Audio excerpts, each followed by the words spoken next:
Well,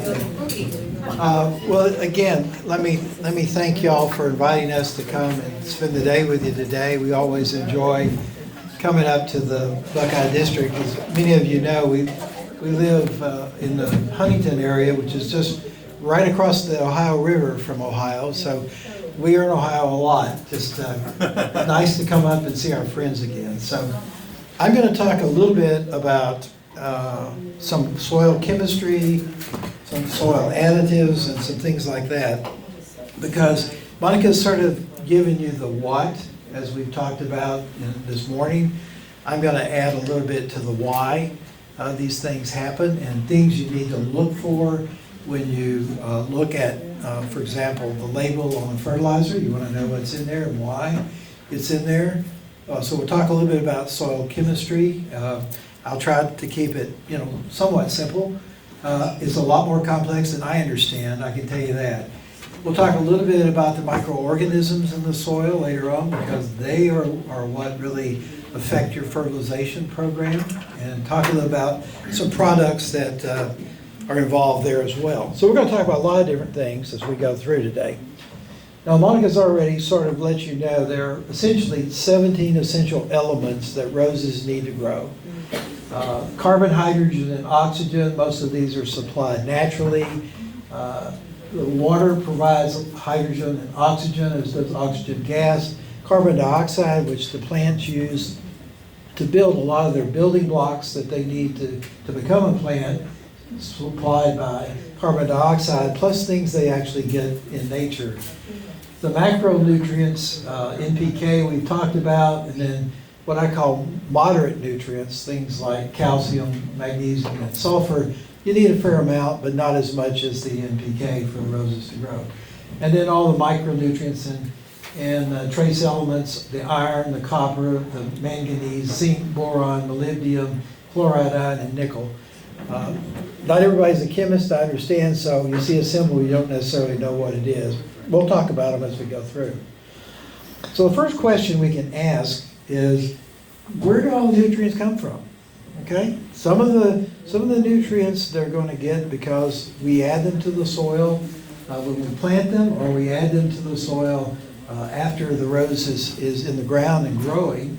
The complete fertilizers we use, we know they're going to have NPK in it. All right, as Monica said, they may or may not have some of the other elements in there. And so when you look at a label of the fertilizer and it tells you what's in there, it'll also tell you what's missing, okay? So that's something that's important. Superphosphate, some people put superphosphate in the hole, or even triple superphosphate when they plant the rose. That's going to give you phosphorus for sure, but you also get calcium and sulfur. So you're going to get some other ingredients. The original superphosphate they used to make by taking bones and dissolving it in sulfuric acid, and then they let that dry out, and that was your superphosphate. Triple superphosphate, which some people use, has a higher content of phosphorus. In fact, it's about 2.5 times higher, and that's because rather than using sulfuric acid with phosphates, they use phosphoric acid, so it has a much higher phosphorus content. Monica mentioned dometic lime this morning. That's something that's going to be a calcium or magnesium carbonate. Your limes are carbonates, so they're basic compounds. We'll look at the chemistry of that just a little bit in a second. Gypsum, which is going to be your calcium sulfate, that's really good at helping break down clay. There's some discussion as to whether it's effective east of the Mississippi or not, but we find that it works pretty well in our yard. So anytime we plant a rose, we always put some gypsum in the hole. Iron sulfate, giving you iron and sulfate. There's a lot of these micronutrient mixes you can use. Hydroponics are really big into having these micronutrient mixes. We used to use a product called Dynagrow, which has all these minor elements that you need. And once or twice a year, we would add Dynagrow out in the garden. And it provided everything that our fertilizers, our quote, complete fertilizers, wasn't adding. Once you go ahead and get the plants in the ground, again, use your complete fertilizers, your NPK, and some of these others, although they vary a lot between fertilizers. Epsom salts, which is magnesium sulfate, actually is very good for providing that, two elements that you need for growing. I would go to the store and I would buy like 6 boxes of Epsom salts at a time, and whoever was selling it to me always looked at me like I was in bad pain or something, or maybe I had bad feet. I don't know what the problem was. But no, I'd always say, like, no, this is not for that. This is actually for my roses. So they like that. And then, even pesticides. We use copper sulfate to get rid of fungus. That's going to add copper to the ground. Mancozeb is going to give you manganese and so forth. So we do get some of these elements from a lot of different sources. Now, one of the things that we don't often think about is potting soils. What comes from a potting soil? And not all potting soils are the same, and you can actually go in and look and see what they have in them. Now, when we get bare root roses, we don't plant them right in the garden. I usually pot them up for a while. We get the bare root rose, we bleach it to get any fungus or anything else that might be on it, and then I'll pot it in a potting soil and until it gets established, and then we'll plant that into the garden. I'll show you how they're different. This is Miracle-Gro potting soil. If you go down to Lowe's or Home Depot or wherever and you buy a big bag of the Miracle-Gro potting soil, this is what you're getting. One of your fertilizers is a polymer-coated ammonium nitrate. Okay, and we'll talk about nitrate and ammonium ions a little bit later on. That's a slow release form of fertilizer. So there's a little bit of slow release, but we also have ammonium phosphate to give you nitrogen and phosphorus. Potassium sulfate gives you potassium and sulfur. It has micronutrients in it, including some of the trace elements like iron, magnesium, zinc, and so forth to help prevent plant deficiency. It doesn't have all of the micronutrients in there, but it has a lot of them. It also has organic matter. The organic matter you have in a potting soil is to hold the moisture. That's what it's in there for. And so in Miracle-Gro, you get peat moss, coconut coir. That's that fibrous material that you see between the inside and the outside of a coconut. I had to look it up. I didn't know what a coir was, but that's what it is. It's a fibrous material. And wood bark. And these are to kind of help hold moisture in your soil. They also will break down slowly and gradually release some of the micronutrients that you need and some of the main nutrients. But if you're getting Miracle-Gro potting soil, you're getting a potting soil that's got fertilizers that it's releasing right away. Your plant is going to get ammonium ions. There is a little bit of nitrate in there that's going to come out, and the nitrate is what the plant needs to actually grow and make the things that it has. But this is a potting soil that provides fertilizer to your plant as soon as you put it in there. On the other hand, the Callow potting soil, this is one that Monica mentioned earlier. We evaluated it for the American Rose Society. If you go in and look at what it's got, it's all pretty much organic materials that have to break down and slowly release the types of elements we need for a rose to grow. The poultry manure, the composted poultry manure is going to give you nitrogen fairly quickly as it breaks down. Earthworm castings. Any of you use earthworm castings? Okay. Part of what you're doing with earthworm castings is you're feeding the microorganisms in your soil. They will actually begin to work on that, and it provides nutrients for them, plus releasing nutrients into the ground. Bat guano is going to release your NPK from it. Feather meal, a lot of people don't realize, they'll see it in a fertilizer mixture and they don't know what it is. It's a very good source of nitrogen. As it breaks down, it releases a lot of high nitrogen into the soil. Kelp meal is good because it not only has the trace elements, but it also has growth hormones in there that can actually stimulate the growth of your plant. So kelp meal is a good one to have. And then the regular organic material to hold the moisture. But if you think about the Kellogg product, it's not going to give you very much nutrients right away. It's going to gradually break down and release these nutrients over time. So So these are mostly slow release compounds. So you'll see differences as you plant your roses in these different types of potting soils as you're getting them ready to go. Every time I do budding, if I'm budding roses, I'll take the rootstock, I'll put it in, I've been experimenting between these two types, between the Miracle Grow and the Kellogg. The Miracle Grow has always worked well for me. This year I'm trying the Kellogg, and so far it seems to be working as well. It took a little longer for the leaves to come out, but that may just be because it's taking longer for the nutrients to come out. Now you saw this from Monica earlier. As she said, mine's in black and white. I'm older than she is, so I use the black and white stuff. But if you think about what you're doing, you know, we're looking in this 6 to 7 range because that's where most of these elements are going to be made available to the rose. And it's not just roses. There are a lot of plants that prefer to grow in this sort of a pH range. But for roses, somewhere between 6, 6.5, maybe a little up to 6.8, that works really pretty well. Well, I'm not going to belabor this because you've already seen it. But the question is, why is the pH affecting that? Okay? And how are we changing the pH when we use the sulfur or the ammonium or the lime and so forth? You first have to go back and think about what pH is.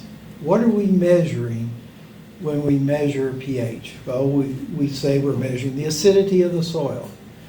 What we're really measuring are these hydrogen ion concentrations, okay? pH is a measure of hydrogen ion concentration. And the formula that pH is, I'm not going to get too mathematical, but the bottom line is the hydrogen ion concentration goes on the bottom as you begin to look at the number. And so as you have more acid, you're having a smaller fraction. So when you take a minus log number, it gets to a lower number. So that's why by the log function, pH means minus the log of the hydrogen ion concentration. We won't worry about that. Just remember, the lower the number, the more acid you have. Right? Sulfur, if we add sulfur to the soil, and we're going to get it more acidic. Well, why are we getting it more acidic?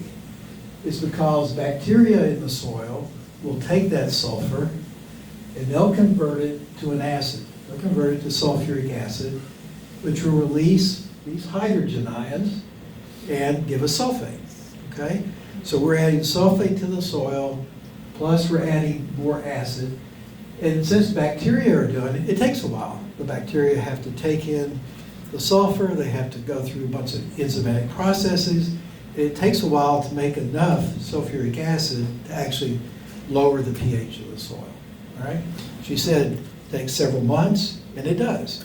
So what we typically will do, we'll measure our pH in the fall. We'll make our adjustments in the fall, and over winter, we'll be adjusting the pH to what it needs to be by the spring. Ammonium ions, we'll talk about ammoniacal nitrogen from urea. The ammonia is actually also converted by bacteria to produce nitrite. We'll look at the nitrogen cycle a little bit later on, but to produce nitrite plus twice the number of hydrogen ions as you start out with ammonia. So here we go from one sulfur, we get 2 hydrogen ions. 2 ammonias also give us twice the number of hydrogen ions. But the bacteria is what takes the time. And so that's why you put it in the ground. It doesn't happen today. It takes several months for the conversion to be enough to change the pH of the soil. But what about the other way? What about, we're going to use lime. What is lime doing? Well, lime basically is calcium carbonate, all right? So if you use lime, the calcium is being added to the soil, but the carbonate breaks down and releases carbon dioxide.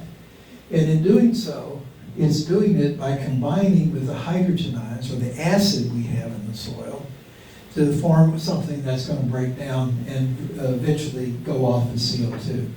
So we're actually sucking up these hydrogen ions over here with the carbonate to help it break down to release the CO2. So when the hydrogen ions go down, the pH goes up. And so that's how that works. And bacteria also help and contribute to these reactions to eventually give us this carbon dioxide release, this gas. So that's the chemistry of it. I don't want to make a big deal out of it. What I want you to remember is that bacteria are involved, which is why it doesn't happen overnight. And in the case of the ammonia and the sulfur, we're actually making more hydrogen ions to make it more acidic. For the carbonate, we're sucking it up. You put lime in the ground, you're sucking up the hydrogen ions, and it's going away. Now, the micronutrients in the soil, particularly when we talk about the availability of these heavy metals. Yeah, Larry? What makes up the bacteria? We're going to talk about bacteria. Okay, bacteria, and you know, how do you add bacteria to this? We're going to talk about that. Yeah. There's a man that thinks ahead. I like that. Okay. Let's talk a little about our micronutrients being available in acid versus alkaline soil. This is particularly true for iron, manganese, zinc, and copper. And that is, if you have an acid soil and you see on your fertilizer label that you're using iron sulfate or copper sulfate to produce the copper and the iron, in an acid soil, that's not a problem. They're freely soluble in the water that's in the ground and freely available to the plant. But as you get to the alkaline soil, as your pH starts to go up, these complexes are not soluble. And so what will happen is your iron, your manganese, and so forth will actually precipitate out. They will actually come out of solution. And these elements have to be in solution for the plant to take them up. So once they fall out of solution, they're not available to the plant anymore. And that's why we're, again, looking for availability and how pH takes care of that. A lot of the iron and so forth are available as chelates. And we'll talk about chelates a little more in a minute. But in an acid soil, they are available, okay? And I'll tell you why in a minute. They're more effective actually in an alkaline soil, but that's not something we really want to have because we're losing all these others up here. And part of that has to do with the nature of the charge in the soil versus the charge of the metal. But I don't want to get too complicated with that. Can I ask you a question about heavy metals in general? Sure. So, in the health field, heavy metals are considered toxic. You know, like you get a hair analysis to look for the heavy metals or dental, Right. things like that. Right. Is that true for plants too? Well, those are different, okay? Okay. There you're talking about things like mercury and cadmium, Okay, which are known to be toxic to our livers and our kidneys and to our nervous system. These don't have the same toxicities. okay, So Okay. these are more things that the plants need. Now, Monica and I are both toxicologists, all right? And we will tell you it's the dose that makes the poison. So the more you're exposed to anything, you can have toxicity from it. okay, But the ones you're worried about, the mercuries, the lead, you know, those are ones that, and cadmium, those are not things that the plant Okay. needs. They're toxic to the plant too. Okay. Okay? So what is a chelate? Chelates are kind of like, you see here, this claw picture where it reaches down and grabs a hold of the metal. And the reason is because our metals that we're looking at are all positively charged, okay? Our chelates are negatively charged, which is much of the soil is also negatively charged. And opposites attract, right? Monica and I are good evidence of that. And it turns out that in this case, the negative charge of the chelate attracts the positive charge of the metal. And so they form a complex, all right? When you give this to an acid soil, it doesn't necessarily help promote that positively charged acid type molecule getting out into the plant, all right? In the case of the basic soil, now you can allow release of the metal and transfer onto the plant. So that's what works a little bit better. The way I like to think of it is that it's got a grab, it's got a hold on these metal ions, and it will come loose, it will come into the water that's in the ground and gradually get to your plant. Don't worry about the pH, all right? I don't think that's as important. Now, I'll show you why that's the case in a minute. But that's what a chelate is. A chelator is an organic molecule that's formed in attraction with a metal. It is holding on to it so it can get into the soil.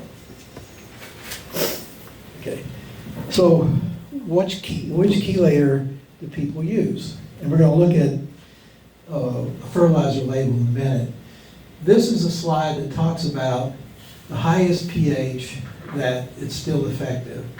And the one I want to point your attention to is EDTA, ethylene diamine tetracetic acid. I'm the chemist, I got to say that, all right? Everybody else knows it as EDTA. This is a negatively charged molecule, and so it very easily binds to positively charged molecules like iron and zinc and molybdenum. As you go along, there are other chelators that are used. This EDTA works at any pH. It can release its metals that it binds to. This is used a lot in agriculture for iron. If you buy a fertilome iron to add to the soil or improve your lawn or whatever, it usually uses this chelator. Roses, on the other hand, if you have a fertilizer for them, it's usually this one. And so when you look at a label, like this is Miracle-Gro fertilizer, this is what's in Miracle-Gro fertilizer that you're going to give to your plants, all right? It's 18% nitrogen, made up of ammoniacal nitrogen and urea. We'll talk about that in a minute.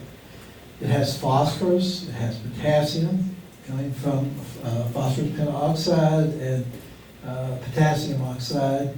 It has copper in a water-soluble form, chelated iron, chelated manganese, and so forth. Well, what are they? Well, if you look over here, our iron is chelated by EDTA. All right, so at 6.5 to 6, this is going to work very well. This is going to release your iron very easily to the soil, and it's going to be effective. Manganese is also in there as an EDTA. So EDTA is the common chelator you're going to see in soil.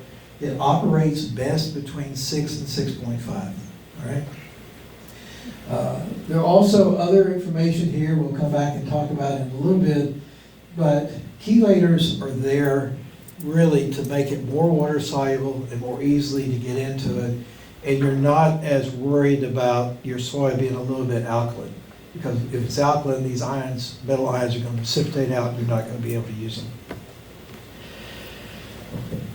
You can select a fertilizer if you want to based on the form of nitrogen. And there's several ways that you see it in a fertilizer package. Urea is one that is out there. Chemically, urea has 2 nitrogens per molecule of urea. So you're giving almost twice the amount of nitrogen that you would if you just gave ammonium nitrate or something like that, or ammonium chloride or ammonium phosphate. Nitrate itself is also one of the ways that you'll see these fertilizers producing nitrogen. And nitrate, remember, is the form the plant takes up. So if you have a fertilizer that has nitrate in it, the bacteria don't have to work on it to be able for the plant to take it. It's just ready to go. And then different types of nitrogen affect a lot of different things, and we've talked about some of those already. So if you have a fertilizer that is high in ammoniacal nitrogen, you're going to get lush growth, larger leaves, longer stems. That's why we put nitrogen in there, like Monica talked about earlier. This works best in warmer weather and summer, and that's because it takes bacteria to break it down to the nitrate. All right? If you have a fertilizer that has high nitrate in it, it's okay in cooler or even winter because it doesn't need the bacteria to break it down. It's already ready to go into the plant.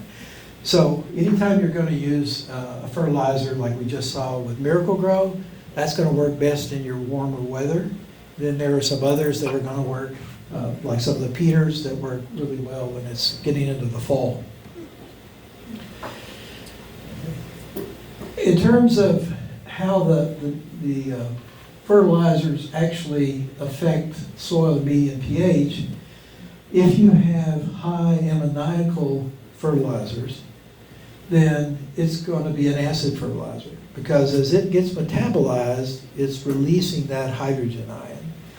And so if you're using something like Miracle-Gro, then it's going to have the ability to provide some acid to the soil, and your soil is going to become more acid. If you're using high nitrate, it's considered sort of basic, but you have to get to really high levels, and most fertilizers don't have this much. But if you used enough nitrate in there, you would actually see that the soil would become a little more basic and your pH would go up. And so as you use these fertilizers, they can actually influence the pH of your soil, which then influence the ability of elements to be available to the plant. So this is why we check our pH, all right? As we use fertilizers of different kinds, there are a lot of organic fertilizers that also acidify the soil. You want to make sure that you're actually keeping in that range by monitoring. And everything we do can have an impact here. This is the Peters water-soluble fertilizers that a lot of people buy. You'll notice again the chelator that's being used for zinc, iron, manganese, and copper is all EDTA. So this is the standard chelator that you're going to see for rose products. It does have a little bit higher nitrate concentration, and so you'll see on some of these fertilizer bags, they'll talk about the calcium carbonate equivalent. That's just saying it has the potential to raise the pH of your soil, because calcium carbonate is what we typically use in lime. This is a lime equivalent. And so if you see that on your label, that's what it's saying. It has the potential to raise the pH of your soil. And again, you want to do your soil test and monitor your pH to make sure you're okay. And we've talked about this already. I'm not going to go back to that one.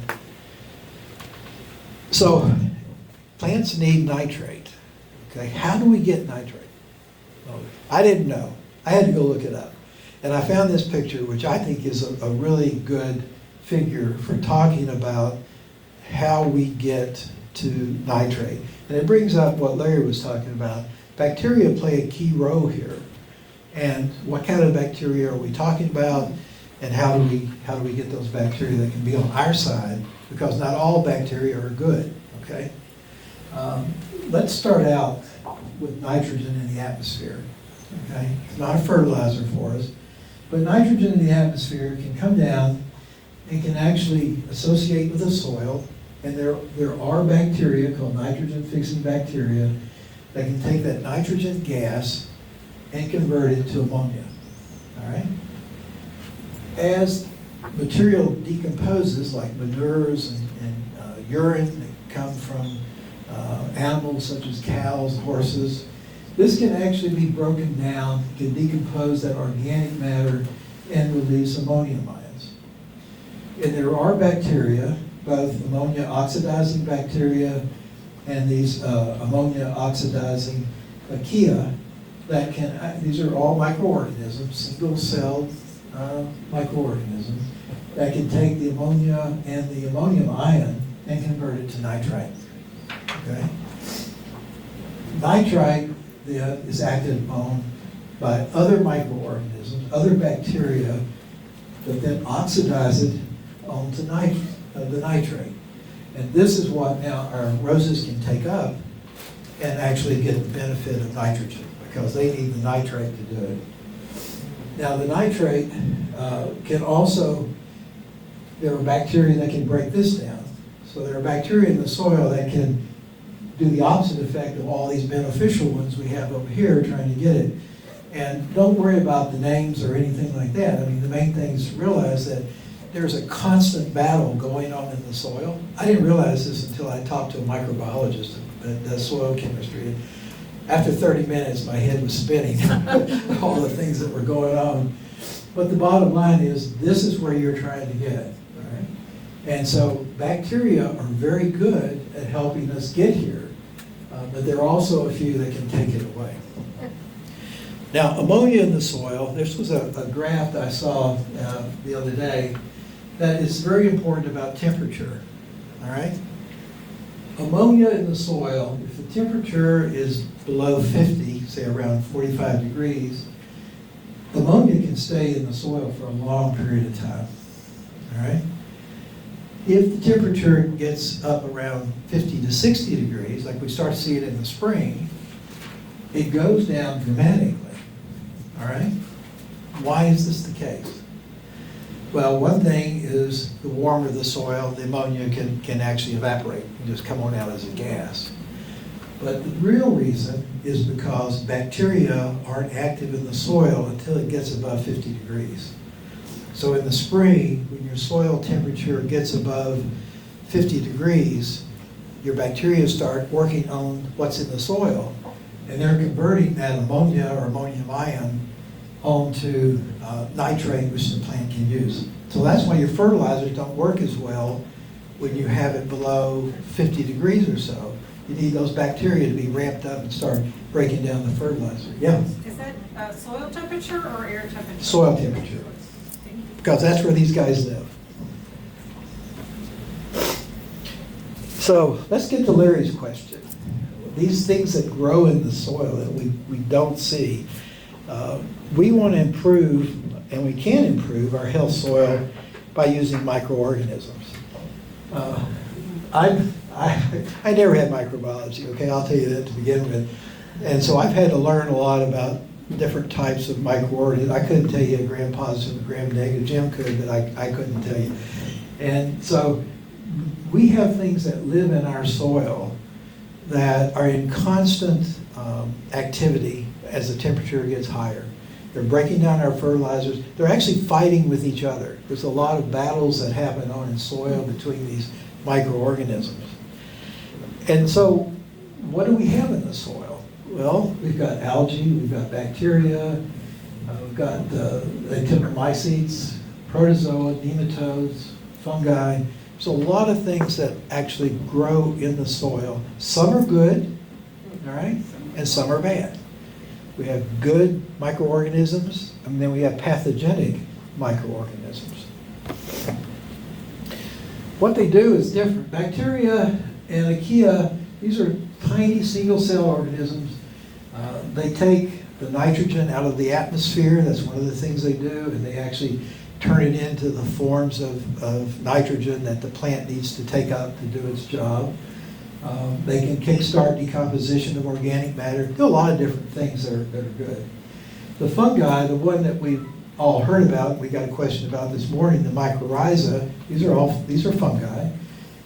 They are symbiotic microorganisms with our roses. They tend to attach to the plant roots, okay?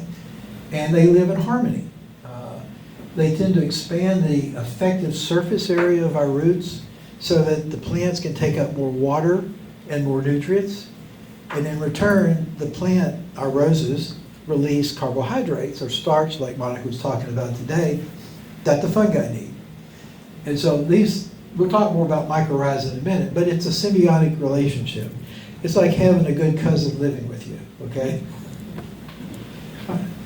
The actinomycetes, these oftentimes act similarly to fungi. Most of these are bacteria. We actually have gotten a lot of good antibiotics out of these microorganisms. They tend to break down the tough organic matter that's a little harder for the other bacteria to break down. And they also provide natural antibiotics, so they suppress some plant diseases. So these are good things to have in the soil as well. And then lastly, the protozoa and the nematodes. These are larger microorganisms. And the nematodes are microscopic worms, little things growing around in the soil. They eat bacteria. They eat pathogenic nematodes, the good ones, the ones that we're going to have in the products I'm talking about. And then they also release plant-available nutrients back into the soil. Some of you may have heard about the rootstock Fortuniana, all right? Fortuniana rootstock really is used in Florida because Florida has nematodes that actually will eat root plants, the roots of roses. And so they will attack roses in the soil. The plants will be very weak, they won't grow because the nematodes are eating the roots. It turns out that Fortuniana is resistant to those nematodes. They're not attacked like multiflora or Dr. Huey or some of the other rootstocks. And so that's why there's Fortuniana rootstock. It's because of nematodes in the soil. They're resistant to them.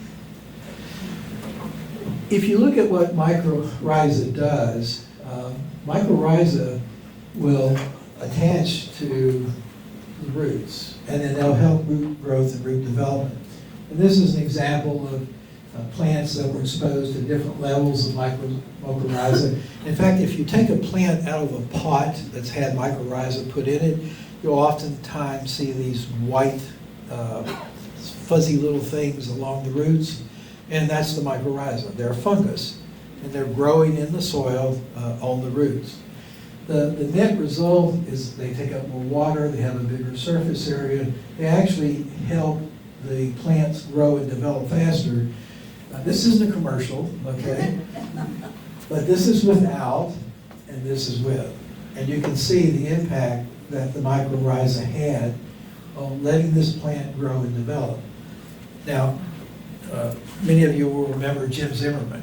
Yeah. And Jim and I had a long talk about mycorrhiza one time.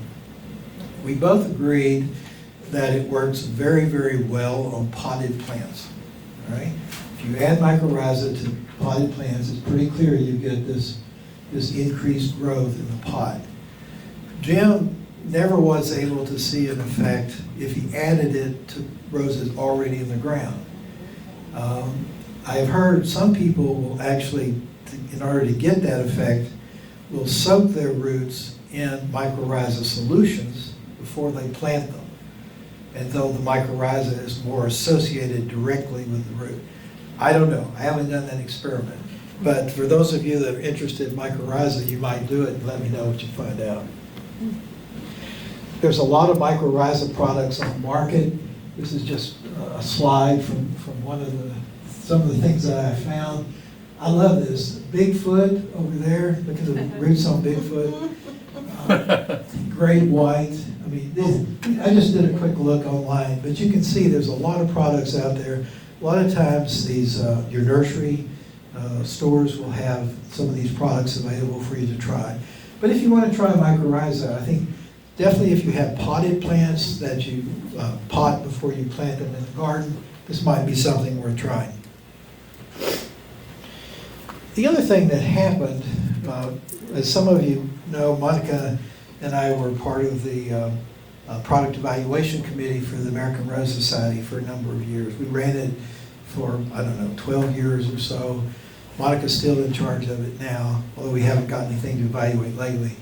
But one of the things we got very early on was these products called Fertilizer.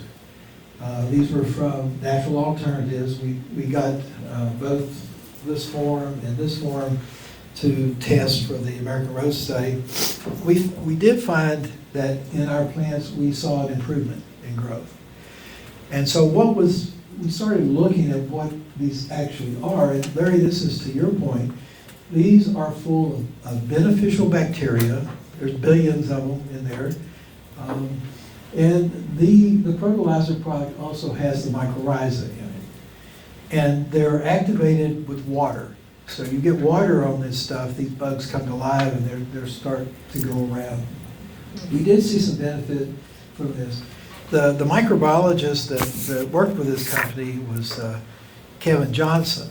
And he eventually left this company and went to another one I'm going to talk about in a second. But, you know, he was the one I talked to about microorganisms in the soil. And after, like I said, after 30 minutes, he was way beyond my head. But it's interesting that they do a lot of testing on what are good bacteria and what are bad bacteria. What are good nematodes and bad nematodes.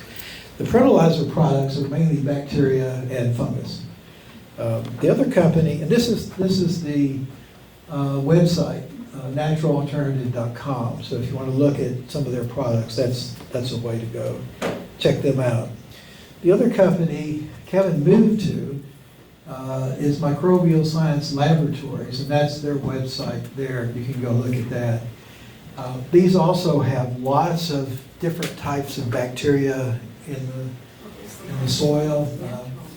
As you can see here, 1.5 billion colony-forming units per gram of beneficial microbes. So you're adding a lot of bacteria and other microorganisms when you add this. We use it. This is a product we do use. Monica, what do you put out, 2 or 3 times a year? Right, yeah, 3, starting from May through September, so about once a month. Yeah, and we put it out. I think it's best to shortly fertilize right after this, because the bacteria, once they're active and are moving, they're the ones that are going to take your fertilizer and convert it to the nitrate, the form that the microorganism is going to use. So we use that several times a year. We have another product called Seed and Plant, and this is really good for starting roses. So used to what we would do is when we got bare root roses in, we'd put them in a 5-gallon bucket after we bleached them, put water in there and put a cap full of liquid kelp in there. And the liquid kelp, which has growth hormones in it and so forth, that kind of helps stimulate the plant growth, right? I was talking to John Smith from Maryland, who's some of you may know is a top exhibitor around, and he also has an interest in this company. And he said, look, instead of using the kelp, why don't you soak it in seed and plant for a little while before you either pot it or put it in the ground? Because what happens then is the bacteria became associated with the roots of the plant. And so the mycorrhiza that's in here associates with it, the bacteria associated with it. You plant it in the soil, and you've already started your little colony growing. You've already got it there when you planted it in the garden. He was right. They leafed out better. We got better initial growth out of the plants. And these are not something, though, you can just do once and stop. I mean, you need to continue some sort of a program with like the microbe remedy if you're going to keep it. I get no money from this company, no kickback. That's my disclaimer, all right? But it is a product that we've tested and we used, and we do like it. So these are things to keep in mind. Larry, this is how you get those beneficial microorganisms in the soil, is through a program with these types of products. Is there much of a difference in cost Between, between these fertilizer, remedy, and seed and plant? Monica might know more than I do. Do you know what they cost? She pays the bills on those. I don't, the seed and plant I only buy once, maybe every couple of years. Microbe remedy, I switched to over the natural alternative because this one is more powdered, goes right in solution, and I keep it in the refrigerator that I use to store roses, so I know it's not breaking down during that time. You just gotta keep it dry. The fertilizer, since it's pelleted, room temperature, I don't think it'd be quite as active, that's why. Yeah. Yeah, we have a, like all exhibitors, we have a refrigerator that's dedicated to roses and bulbs from different types of plants. But this is where we keep it. It's in the basement, and she can mix it up before we go right out. And then the other thing about this one, and Monica was talking about it this morning, you spray the leaves and the soil, okay? And that's what the instructions are. Drench your plant. Of course, that's also run it off and drop it into the ground. But she'll go ahead and make sure that the ground is drenched as well. We were giving this talk, I think we were giving it at the Buckeye District one time, right? And was it Tom that said, he said, well, I saw changes the next morning. They were just growing like weeds. Now, I've never seen that. But they do improve, and really I think it's because it's making the nitrate more available to the plants. And so I think it is beneficial. So, yeah, Larry. When you take alfalfa meal and you let it set in water for a couple of weeks and then apply it to the rows, what path does that follow based on what you just chatted about in terms Well, when you're making alfalfa tea, of alfalfa tea? all right, there's two things that happen with alfalfa tea. One is that you extract the trichonsol, the growth hormone. That's what you're doing, that orange color that you get. Okay, that's a growth hormone. That's a growth stuff. hormone that's coming out. Okay. It's very similar to what you get with kelp meal or kelp products. So you have a growth hormone that's stimulating the growth.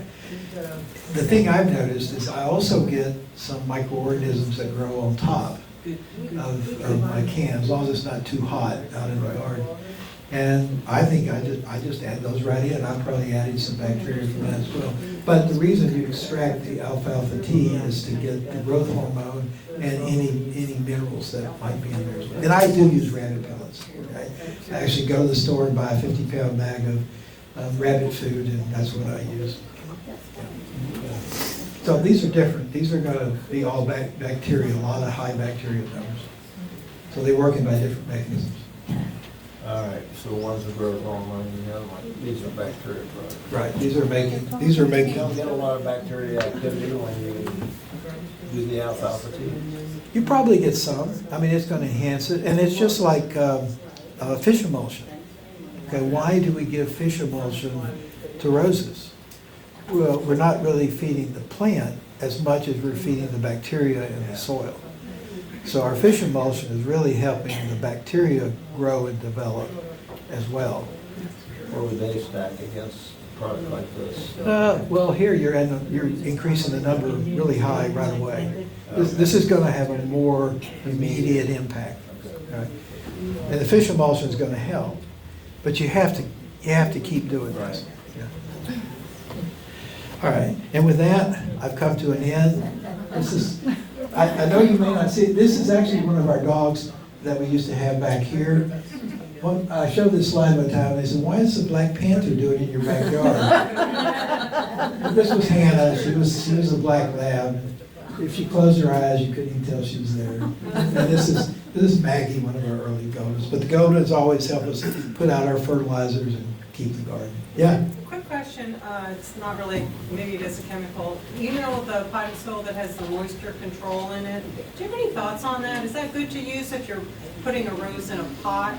Should you use that soil, pot, the bag soil that has the moisture control polymers in it or not? Any thoughts? Well, I don't. I mean, you could. I mean, there are some, if you're going to keep it in a pot for a long period of time, and there are actually beads you can put in there that absorb water that help keep it moist. If you have a habit like I do of forgetting to water sometimes, it's good to have those in there. But just be careful and don't overwater. That's the key. Roses like a water, they use a lot, they don't like wet feet. Okay, but it doesn't affect all the bacteria and the good stuff in the soil, or we're not sure? Or? Well, you're talking about a soil based on pine cuttings? Is that what you're talking about? It's like the Miracle Grow bagged soil, moisture control, or any of the. Yeah, no, those are more just to help moisture stay in there. Okay. There's usually not anything in there that's antibacterial. Okay, thank you. Yeah. How much bleach do you put in a 5-gallon bucket if you're gonna dip the roots in? We use a cupful. I take a 5-gallon bucket, put a cup of bleach in, fill it up almost to the top. You put the bare root rose in, leave it in there for a minute, pull it out, turn it over the other way, because I can't get a whole rose in there. And then let it dry a little bit. Don't let the roots dry out, then you go ahead and pot it right after that. But let it air dry a little bit so some of the bleach comes off. All right. Jim? I'm concerned about using chemicals like lambda cyhalothrin or dinotefuran in the soil, affecting the microbes that I put in there with these other agents. Yeah, there's probably some effect there. I haven't seen any studies specifically on how an insecticide would affect a bacteria. Because usually what happens with an insecticide, it's a neurotoxin. And so it's killing the insect through its neural system. These don't have neural systems. And so they're not gonna target anything particularly neuro, with acetylcholine or some of the other agents, I don't think. I'd have to look at nematodes. Well, it looks, it says on the package insert, not to use any insecticides in the soil right after you put the microbes in. Yeah, you're probably gonna kill some of them, I would think so. I worry about earthworms. You don't wanna kill earthworms. No. And so that's another thing that those insecticides can do. But you're right, you're gonna get some loss. I don't know how much. I'm just trying to control midge is what I'm trying to do. Yeah, So, well, I would wait a while. yeah, right. I wouldn't do it within the same week or so. Give it a time, I would give the insecticide time to do its effect and disappear, because most of those are gone within a couple of weeks, and then you could do this probably. Yeah. Anybody else? Jim? I did have one other question. Sure. You talked about the potting mixes.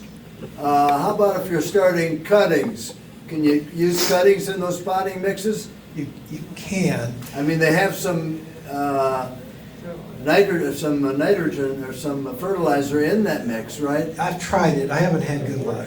And You haven't had what? I have not had good luck with cuttings in those potting soils. I have much better luck if I use dirt mixed with sand, and then my cuttings do a lot better. In fact, the best success I have is if I take my cuttings in late fall, put them in the bed, put a mason jar over it with a dirty top, put mulch all around it, and then next spring I open it up, there's my rose. Okay. Everybody's different. There's probably people that have a lot better techniques than I do. But that's why I have a lot of mason jars. Any other questions from anybody? Well, thank you all very much.